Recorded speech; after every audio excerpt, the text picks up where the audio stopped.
ব্রাহ্মণবাড়িয়া ৫ আসন থেকে মনোনয়ন বঞ্চিত ৭ প্রার্থী এক হয়ে মনোনীত প্রার্থী অ্যাডভোকেট এম এ মান্নানের মনোনয়ন বাতিলের দাবিতে বিক্ষোভ মিছিল করেন। বিস্তারিত থাকছে রুবেল ভুঁইয়ার তথ্য ও ভিডিও চিত্রে। জাতীয় সংসদ নির্বাচনে ব্রাহ্মণবাড়িয়া ৫ আসনে বিএনপি থেকে মনোনয়ন বঞ্চিত ৭ প্রভাবশালী বিএনপি নেতারা এক মঞ্চে উঠে বলেন, বিএনপি থেকে মনোনীত প্রার্থী অ্যাডভোকেট এম এ মান্নানের দলীয় প্রার্থী বাতিলের ঘোষণা করতে হবে এবং তারা মিছিল, মিটিং, সভা সমাবেশ করে যাচ্ছে নিয়মিত। বুধবার নবীনগর হাই স্কুল মাঠে বিএনপির ৩১ দফা বাস্তবায়নের লক্ষ্যে অনুষ্ঠিত জনসভায় মনোনয়ন বঞ্চিত ৭ প্রার্থী একই মঞ্চে উঠেছেন। বলেন, ৭ জনের মধ্যে যে কোনো একজনকে মনোনয়ন দিতে হবে।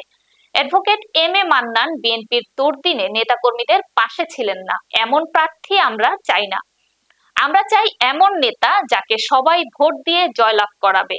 এমন ব্যক্তিকে ব্রাহ্মণবাড়িয়া ৫ আসন থেকে মনোনয়ন দিতে হবে।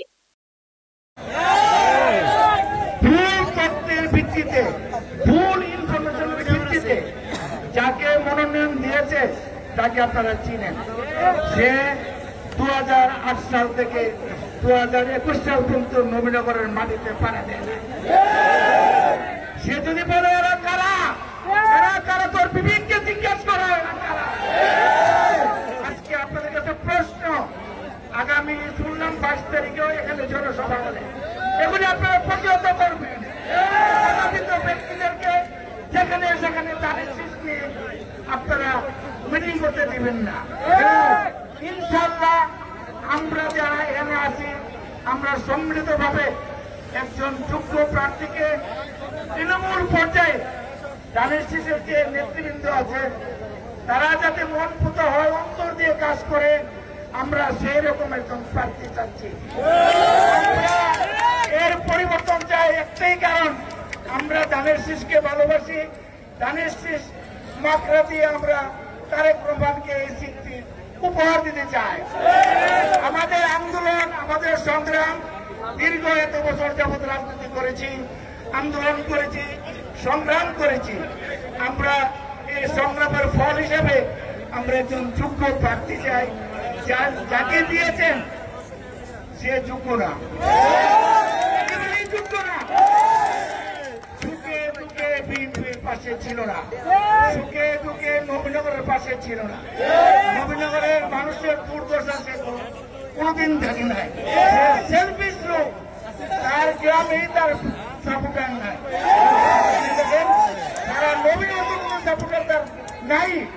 এই জন্য আজকে আমাদের একটাই আকাঙ্ক্ষা, আমরা রাষ্ট্র কাঠামো 31 দফা আমরা দেশে বাস্তবায়ন করব। এটা হলো রাষ্ট্র কাঠামো সমস্ত মানুষের জন্য। রাষ্ট্র কাঠামো বাস্তবায়ন করার জন্য আমাদের শিক্ষা দরকার। সেই জন্যই আমরা হাইকমান্ড, ভারপ্রাপ্ত চেয়ারম্যান সবাইকে আমরা আবেদন জানাবো যে এই বর্তমান যে প্রার্থী তাকে পরিবর্তন করে অন্য যে কোনো প্রার্থী দেন, নবীনগরের মানুষ সেটা গ্রহণ করবে। কিন্তু মান্নান সাহেব যে কথা বলেছেন, যে দম্ভ দিয়েছেন, যে উদ্যুত হয়েছেন, যারা কারা ইনশাআল্লাহ নবীনগরের জনগণ তার প্রমাণ দিবে। পরিশেষে আপনারা সবাই আসছেন, বিভিন্ন কষ্ট করে